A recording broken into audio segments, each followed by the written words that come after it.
Hey, one thing I find that's really fascinating about songwriting is that it has a involuntary aspect of it. So you know that you're playing and working on a song, but it's almost like you're very much in the moment, and that creation in the song and the melody is somewhat from the subconscious.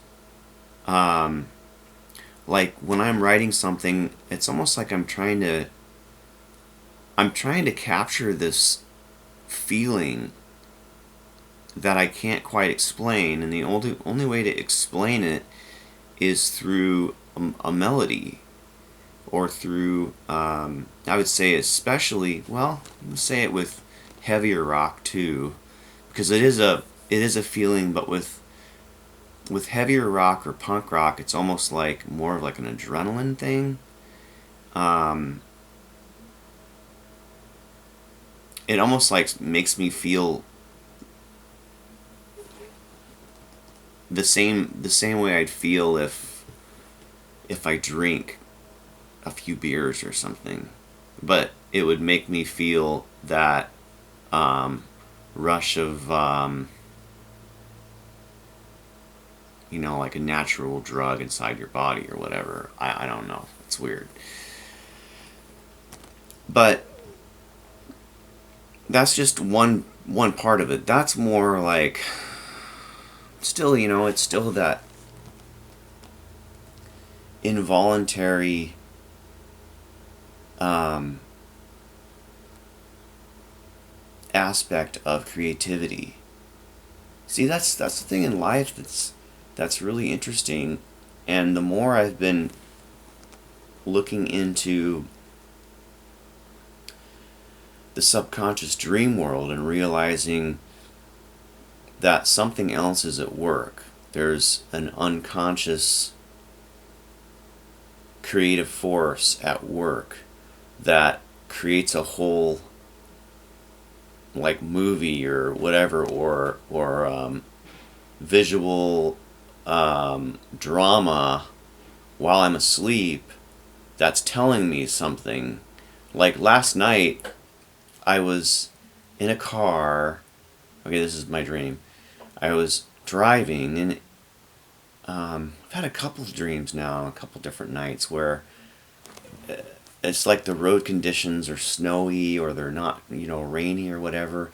But I'm driving, and one of my tires is totally flat, but I have to make it somewhere on this flat, completely flat tire, and um, and I think that my last night my car just like it just stopped running too. What is that? What how am I creating? Because you know my car runs fine. I don't have any problems. Um, I've had like I've had a few car related dreams, so I need to look into this more.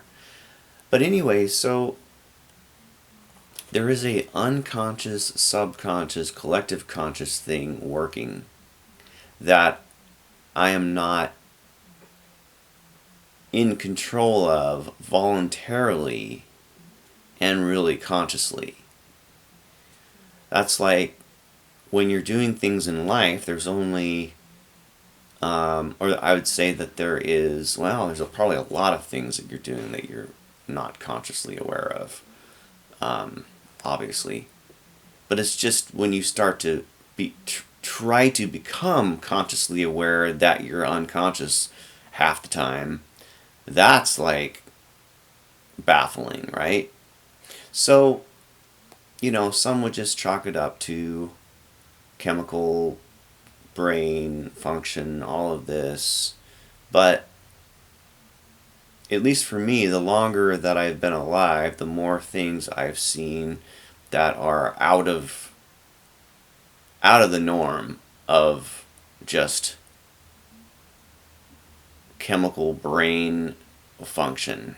There's something different. There's psychic things that happen. There's just, you know, there's just weird. There's weird, too much weird stuff. And you have to you have to look at it and be extremely puzzled and interested. And I go back to the unconscious dream state. Is this recording?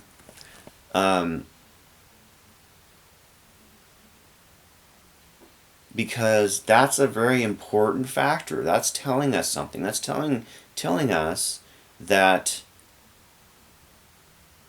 there's a very powerful force inside human consciousness, which is unconscious, which is 1/3 of our life, 1/3 of the time we're alive. Keep that in mind. So at this point in my life,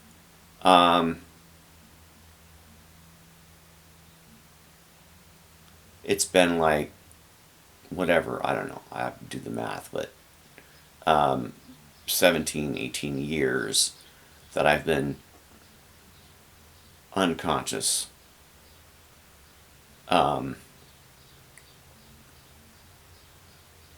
Where I'm doing crazy stuff in sleep, that I am involuntarily doing to purposely, I guess, help my conscious or half conscious life, right? So maybe there is just some,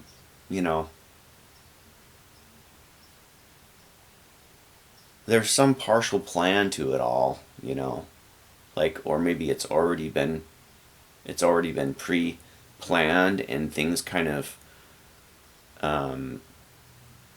it's like those books where, depending on which one which story you choose or which part you choose, your story will continue in a different way, where there's the book and there's the end of the book, but depending on which number you choose, the book will take a different path, but maybe end up the same, the same ending. Anyway, all right, I'm rambling. All right, bye.